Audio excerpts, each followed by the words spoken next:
apa yang diteruskan dilanjutkan oleh TNI dalam rangka mendukung pemberantasan judi online itu tidak berada di garis depan. Kenapa aja yang dibahas, Pak? Ya, terima kasih. Saya tadi menyampaikan sama Panglima menyampaikan kebijakan operasional yang dilaksanakan oleh TNI khususnya dalam rangka Pilkada 2024, dan saya sendiri sebagai pembantu Presiden menyampaikan kebijakan, strategi, dan dukungan administrasi untuk melanjutkan dan mengembangkan pembangunan kekuatan TNI. Cukup banyak yang kita sampaikan, baik itu yang menyangkut regulasi, juga menyangkut mengenai strategi, di mana strategi pertahanan kita itu adalah Sishan Kamrata, dan kemudian untuk kebutuhan kebijakan strategi pertahanan membangun kekuatan TNI, kita melanjutkan satu konsep Trisula Perisai Nusantara. Itu yang saya jelaskan kepada para anggota Komisi 1 DPR RI yang juga sebagai mitra kita. Pak, tadi ada menarik, Pak. Ada salah satu usulan dari Komisi 1 yang menyebutkan bahwa pihak TNI bisa turun ikut memberantas judol, dan Bapak tadi juga diminta untuk menyampaikan langsung ke Prabowo untuk mendapat restu TNI ikut memberantas judol, aset 20% buat TNI katanya. Ya, saya luruskan begini, bahwa TNI itu kan alat pertahanan negara. Jadi politik negara itu harus juga dipahami oleh TNI, dan juga tentunya TNI dalam menjalankan tugasnya berdasarkan keputusan politik dari pemerintah. Apa yang diteruskan dilanjutkan oleh TNI dalam rangka mendukung pemberantasan judi online itu tidak berada di garis depan, tetapi sifatnya memberi dukungan kepada law enforcement. Jadi jangan disalahartikan seolah-olah TNI akan tampil untuk memberantas judi online, tapi yang pastinya bahwa moral kita mendukung untuk pemberantasan judi online. Itu yang saya sampaikan, dan itu juga yang dilaksanakan oleh Panglima TNI. Pak, tadi total anggaran berapa Pak jadi yang disepakati Pak untuk TNI?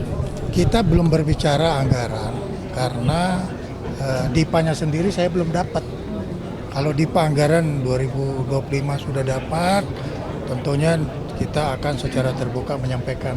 Tetapi ada hal yang penting untuk diketahui oleh masyarakat, bahwa semua anggaran pertahanan yang dipergunakan mulai dari 2025 itu sebelum kita ajukan itu harus direview oleh BPKP untuk mendapatkan kelayakan apakah ini penggunaannya cocok sesuai dengan kebutuhan yang diinginkan. Dari Kemenan sendiri berapa pengajuannya? Kita alokasinya itu 166 ya 2025. Tetapi kita belum tahu karena DIPA-nya belum diterima.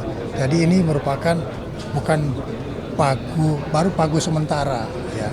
Pak, tadi disebut juga soal kesejahteraan prajurit dan katanya Pak Prabowo udah memberi atensi khusus terkait itu. Konkretnya seperti apa atensi dari Pak Prabowo? Ya, kita kan sudah meningkatkan kemampuan alutsista. Ya enggak, tapi TNI ini kan the man behind the gun. Artinya personil yang mengawaki itu harus juga mendapatkan perhatian.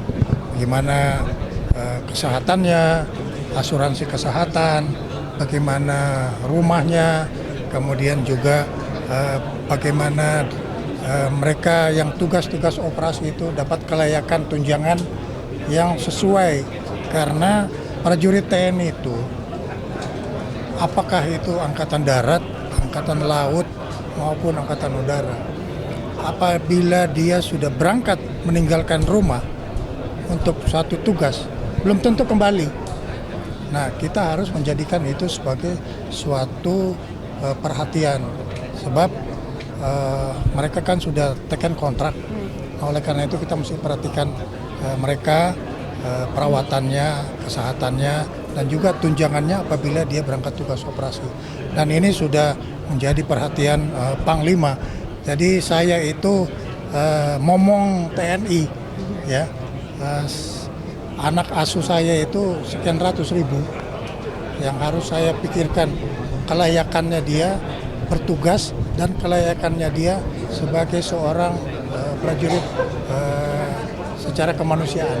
Kalau matra siber Pak, tadi kan juga diusulkan oleh Komisi 1 ini Ya, akan cyber dilakukan itu di juga era Pak menjadi Prabowo. cyber itu juga atensi kita, tetapi kita kan harus melihatnya dari secara proporsional, ya, bahwa cyber itu memang diperlukan. Oleh karena itu di Kementerian Pertahanan sudah membentuk pusat pertahanan cyber dan juga Mabes TNI sudah menunjukkan satuan cyber, dan ini kita akan penuhi kebutuhannya. Jadi memaksimalkan yang sudah ada, bukan membentuk satu matra sendiri yang baru ya Pak ya? Kita belum sampai ke sana. Kita belum sampai ke sana. Pak, soal kesejahteraan tadi udah ada konkretnya belum dari Pak Prabowo? Konkretnya anggaran atau program gitu? Ya, saya kira Presiden selaku mantan prajurit dan juga sebagai mantan Menteri Pertahanan pasti akan meningkatkan anggaran pertahanan. Jadi Pak, soal tadi sempat disinggung soal pembentukan Dewan Pertahanan Nasional itu dari gimana Pak? Ya, itu bukan persoalan yang aneh. Itu hanya melanjutkan amanat undang-undang. Jadi jangan disalah interpretasikan, ya. Itu Dewan Pertahanan Nasional itu ada di dalam amanat undang-undang pertahanan. Hanya belum dibentuk saja. Ya, akan ada keluar Perpres Dewan Pertahanan Nasional. Panglima izin soal judi online kan Kapolri sudah bilang bahwa nanti akan ada Jenderal ini kan kemarin Kapolri bilang kalau terlibat atau ada anggota yang bermain judi online itu bisa dipecat dan lain sebagainya. Nah, kalau di tubuh TNI sendiri nanti akan seperti apa komitmennya? Ya sama saja, kita tindak tegas ya, kita beri punishment, kita ada punishment. Akan ditindak tegas. Ya, Langsung dipecat berarti apa ya? kita lihat itunya lah, karena ada prosesnya. Pak, terakhir Pak Panglima, kepastian netralitas Pak yang diri arahan tadi. Itu udah komitmen TNI ya, netralitas. Jadi dipastikan tidak ada yang terlibat yang aktif ya Pak ya? Dari Ya, kan sudah ada undang-undangnya, TNI aktif tidak boleh berpolitik praktis. kalau ditemukan sanksinya? Ya, kita punishment. Ya, kita udah komitmen. Bapak terima kasih. Pak terima kasih Pak. Terima kasih Pak.